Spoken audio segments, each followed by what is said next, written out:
Welcome to the show. You are one-on-one with Wes the Sports Guy right here on YouTube and streaming online all the time at westhesportsguy.com as well. Be sure to subscribe and hit that bell to get notified whenever new videos are posted right here on the channel.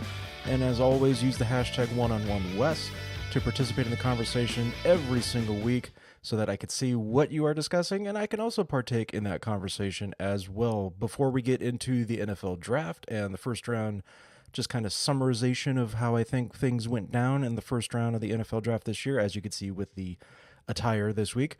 Let's get into the NBA NHL playoffs real quick going into the second round. I know the NBA's got one more series left, even though it's been well over 2 weeks since the playoffs have started in both respective leagues, but the NBA still has one more series left in a Game 7 between the Denver Nuggets and the San Antonio Spurs, the winner of which will play the Portland Trail Blazers, which, by the way, if you have not watched Damian Lillard play for the Blazers lately, shame on you, because he basically almost single-handedly defeated the Oklahoma City Thunder in the first round, but I digress. Portland's moving on. They're waiting for Denver or San Antonio.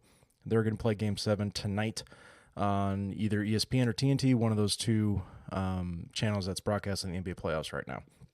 And the other matchup in the Western Conference, we're going to have the Golden State Warriors and the Houston Rockets, a rematch of last year's Western Conference Finals. Should be another good series as well in the West, besides Portland waiting for San Antonio or Denver. Out East, you've got the top four teams, four seeds, I should say, in the Eastern Conference moving on into the second round. Boston's going to play Milwaukee, the 1 and the 4, meaning Milwaukee the 1, Boston the 4, not the other way around, as you might have expected that to happen at the beginning of the season, but did not. But again, good series, solid. And then the other one, Philadelphia going against Toronto. That should also be another good series in the second round of the NBA. Complete contrasting the NHL when you have lower seeds moving on to the second round. You've got in the Eastern Conference, the New York Islanders playing off against the Carolina Hurricanes. That should be an interesting series because you would not have expected those two to even make the playoffs beginning of the season in the NHL. But yes, they are playing each other now in the semifinals.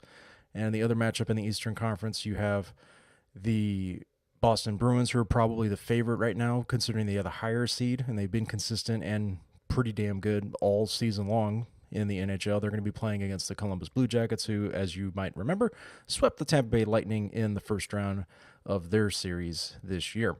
In the Western Conference, Dallas and St. Louis are going at it, and then in the other spot, you've got San Jose playing against Colorado. Again, teams you probably did not expect to get that far or even make the playoffs beginning of this season or even halfway in January. Didn't expect St. Louis and Dallas to make the playoffs, but here they are. They're in the second round playing against each other. And then San Jose has been one of the favorites, one of the contenders in the West, and they're going to be playing Colorado, which a team that knocked off the number one seed in the Western Conference. So kind of contrasting themes between two respective sports. But again, that's your brief recap here for the playoffs. Make sure you subscribe and hit that bell to get notified for all the videos, and go to westhesportsguy.com for more in-depth analysis and recaps, previews, I should say, in the NBA and NHL playoffs. The NFL draft, first round. So I'm going to have some pictures here for you. You can kind of follow along, and let's start with the 1 through 8 picks. Number 1, Kyler Murray at quarterback went to the Arizona Cardinals. Nick Bosa went to my Niners. Solid pick. Can't complain about that. But, of course, Kyler Murray going number 1 doesn't shock me either because Cliff Kingsbury, the new head coach, that is his guy. He's said it as much years ago when he was still in college that if he had the chance, he would take Kyler Murray with the number 1 pick, and that was his chance, and he took it. So good on Arizona. They need a quarterback. And, yes, I know they had Josh Rosen, but evidently new regime did not feel the same way about Josh Rosen, so kind of a wasted pick last year for the Cardinals, but they did end up dealing him for a second-round pick just the other day. Number 3, the New York Jets took Quinnen Williams, another solid defensive lineman out of Alabama. Cleveland Farrell, the first shock, probably in this section right here in the first round. The Clemson defensive end went to the Raiders. That is a good player. That's not saying it was a bad pick, but considering where it was or where the Raiders were picking, and they had 3 first-round picks, mind you, kind of a reach at where he should have gone. But again, still a good player, not knocking him at all, but people are questioning the Raiders picking him at number 4. Honestly, it's a good pick. I have no qualms with it. Devin White going to Tampa Bay, another solid one. Everybody is talking about Daniel Jones going to the New York Giants instead of Dwayne Haskins. I get it that Duke is not a powerhouse. They are becoming a more competitive team in the ACC when it comes to football rather than just strictly basketball. That is a basketball school, first and foremost. But Daniel Jones is part of the resurgence in the Duke football program, and he did not have a lot to play with and talent-wise around him, but he won some games, and that goes a long way. So I'm not knocking Daniel Jones, obviously, but people can question the Giants pick, obviously, and I'm not a Giants fan, but I digress. They needed a quarterback, and Eli Manning is not going to be the guy anymore for them. Josh Allen, that was definitely best player available. They didn't need another pass rusher, but you can't go wrong there in Saxonville, as the Jaguars like to call themselves. And rounding out this section at number 8, TJ Hawkinson, the best clear-cut tight end in this draft, and by a long shot. I mean, he does have a teammate that also went in the first round. I'll get to him a little bit later, but TJ Hawkinson is probably the closest thing to Rob Gronkowski as you're going to get in this draft, and that's what the Lions, who have Patriot ties, are looking for to surround Matt Stafford. Moving on to the 9th pick, Ed Oliver. This was quintessentially the number 1 pick for a few months, actually, going into the next season. So for the Bills to get him at number 9, that was clearly a steal. They didn't have to trade up, and that's also another thing that was kind of interesting about this year's draft is not a lot of teams really traded up here in the top 10. There was one, as we're getting to, with the Pittsburgh Steelers, trading up to get Devin Bush. They moved up 10 slots to get him. That was a solid pick. They needed somebody in the middle of that defense to go sideline to sideline. Ryan Shazier, as we all know, he is walking, thankfully, but had a basically career-ending injury a few years back, and they needed somebody to replace him, and that was the right pick for Pittsburgh to get there. Jonah Williams, the best offensive lineman in this draft, that was a no-brainer for the Bengals. He had to get picked at some point in the Bengals. That was the right choice. They need somebody to protect Andy Dalton. They're going to go with him going forward, and there's nothing wrong with that, but that is the right pick for them. Rashawn Gary going to the Packers. That is a resurgent, young, up-and-coming defense. They spent a lot of money in the offseason on it as well, so that's just adding to what they already have. Christian Wilkins going to the Dolphins. Solid pick, not flashy in any means. But they didn't get a quarterback, and of course that's because they got Josh Rosen the day after the first round for a second-round pick. Atlanta Falcons have to keep their offensive quarterback, their offensive franchise player, really, Matt Ryan, upright, so they drafted Christopher Lindstrom, guard out of Boston College. They also got a tackle later on in the first round. I'll get to that in a minute. Dwayne Haskins falls all the way to number 15 to the Redskins. They need a quarterback. I'm sorry, Alex Smith's career is probably done. They don't expect him to play this year either after that catastrophic leg injury last year. This was the right pick. They needed to get a quarterback, and Dwayne Haskins fell right to them. They didn't even have to trade up to get him. Brian Burns definitely fits the need for the Panthers. They need to shore up that pass rush, and that's going to help in that division when you have the likes of Drew Brees and Cam Newton. Or actually, Cam Newton's your teammate. It's the Carolina Panthers. But anyway, you have Drew Brees. You also have, if it's going to be Jameis Winston in Tampa Bay, he can be an elite quarterback. He was the former number 1 overall pick at one point, and also Matt Ryan is the name that escaped me there for a minute that they have to battle with in Carolina. The Giants here wrapping out 9 through 17. Dexter Lawrence going to Clemson. Maybe another reach. They could have gone late first round as well, but again, that's the Giants' game plan is to pick who they feel can help them win right now. And not knocking Dexter Lawrence, but definitely couldn't have gone in another direction for the Giants there. But you know, everybody wants to jump on the bandwagon and criticize them. I'm not going to criticize them, really. It's the Giants. I'm not a fan. Sorry. That's the way I look at it. Minnesota drafting an offensive lineman makes sense. You got to protect Kirk Cousins. That offensive line looked pretty horrid at times last year. The Titans taking Jeffrey Simmons, solid pick. He was most likely a top 10 talent, but with the leg injury, some off-field issues that some could question. I'm not really questioning it because of the context of it. If you want to get more about it, you just go to NFL.com. I'd rather go to that source and find out what's going on. ESPN kind of took it and twisted it a little bit, but again, Jeffrey Simmons, solid pick for the Titans. Good combo with Jarrell Casey that they have there. Noah Fant, the other Iowa tight end, going to the Broncos here as they traded down with Pittsburgh. Solid pick. Needs some weapons on offense, and that definitely helps with the new acquisition of Joe Flacco. Darnell Savage going to the Packers here was a good pick as well. They are, again, as I mentioned with Rashawn Gary, they're shoring up the defense, adding to what they're building there, and that's a good solid pick at safety. Andre Dillard is the future left tackle for the Eagles. He's probably not going to play a lot this year unless barring injury to Jason Peters or Lane Johnson, but that is a solid pick for the future for the Eagles as a left tackle.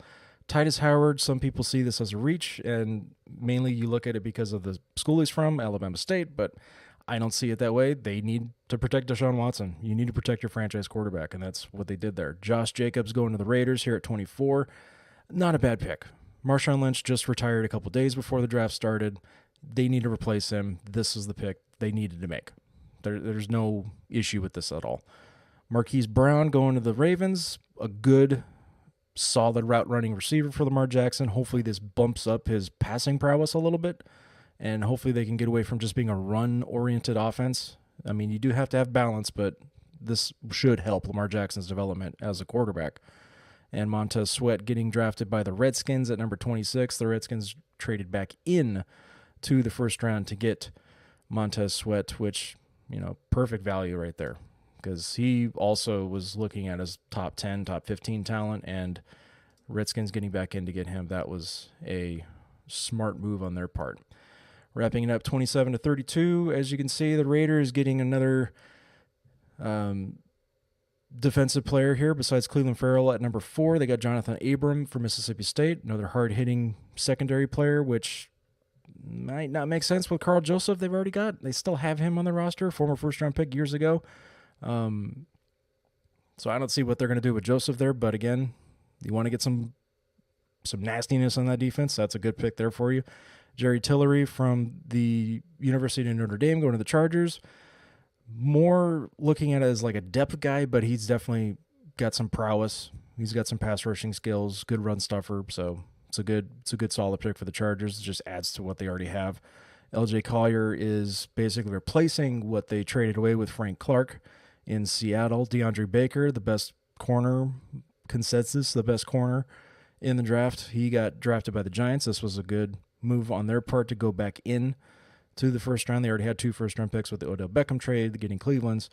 But this one going back in, they get DeAndre Baker. Solid pick. Caleb McGarry, that's a tackle from Washington, going to Atlanta. Again, as I said, they needed to protect Matt Ryan, and this helps in that regard.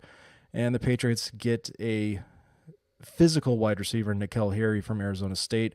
His numbers were solid in Arizona State. He had over 70 catches, over 1,000 yards receiving, 9 touchdowns his last year at Arizona State, and it makes perfect sense with the Patriots. You already have complimentary piece in Julian Edelman, the Super Bowl MVP. You've got a good running game, solid offensive line. You need to add to the weaponry of what could be very soon. We don't know for sure, but very soon Tom Brady will end up retiring. And this is going to help in that regard to help the future quarterback, I should say, of the New England Patriots. So there you have it, the first round of the NFL draft.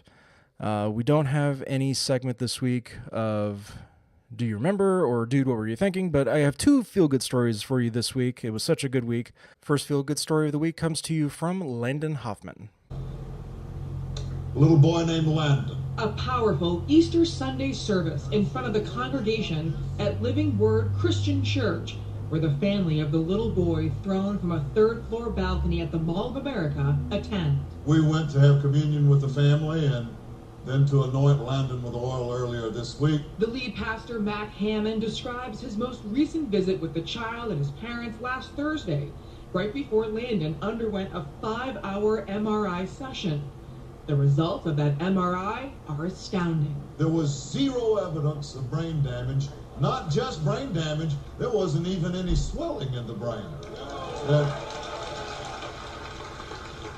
No spinal cord injury, no nerve damage, no internal injuries that were life-threatening.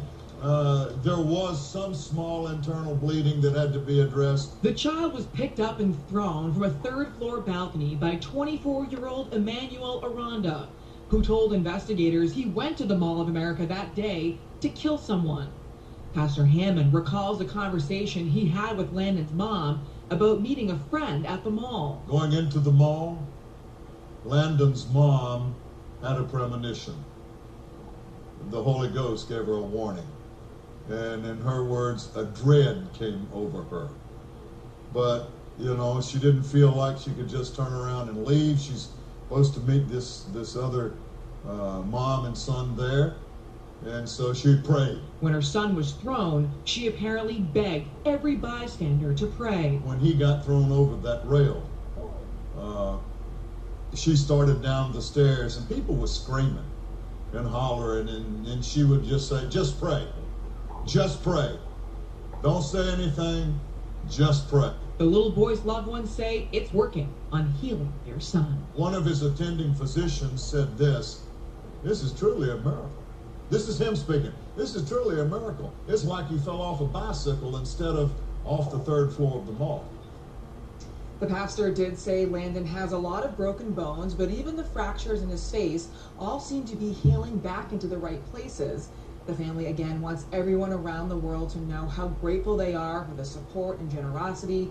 That GoFundMe page is just shy of $1 million, and this is just the news that people all around the world really wanted to hear. Really amazing. Just amazing, as you say, too. And Landon, you're in all our thoughts and prayers, that's for sure. And of course, still continuing thoughts and prayers to Landon Hoffman and his family. If you want to contribute to that GoFundMe page, I will have the story linked on my Facebook page under the same name, Wes the Sports Guy.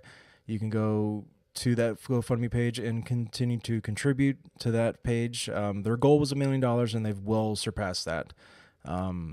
This also proves to you that miracles do happen. The power of prayer is a thing, no matter what some may try to convince you otherwise, but prayer is definitely a powerful tool, and sometimes that's all we can do.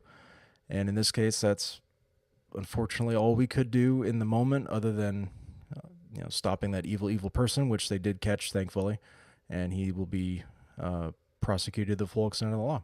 And all I can say is I'm very, very happy for Landon and his family, and my thoughts and prayers continue to go out to you, as do millions of people all over the world.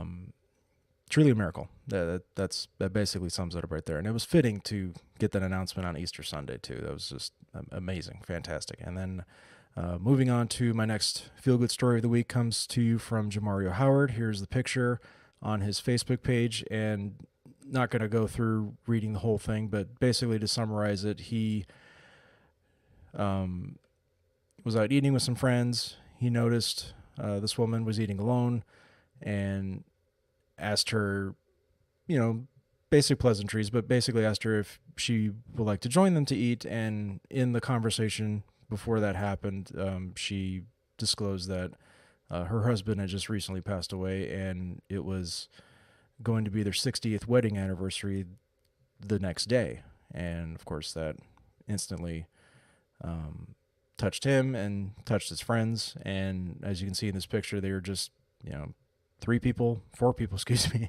having a meal together. And his message at the end here is just perfect. He said that the woman, quote, changed my outlook on life and how I look at other people. Everyone has a story, so do not judge. And people, I can't stress this enough, go see your mom and your grandparents. They miss you. And that perfectly sums it up. If you can't see them in person, obviously there are many tools out there that you can, with Skype, with FaceTime, just a simple phone call too. It doesn't have to be a text message, just phone call. Cherish those memories. Cherish them every single second that you can. Thank you for tuning in this week. Be sure to subscribe and hit that bell to get notified whenever new videos are posted. I got some other things working in the future, some more fun videos, little snippets coming for you this summer. I'm going to try some things out. I'll keep you informed on that. Make sure you subscribe and hit that bell, though, if you want to get notified. And always use the hashtag #OneOnOneWes. Until then, I will see you next time.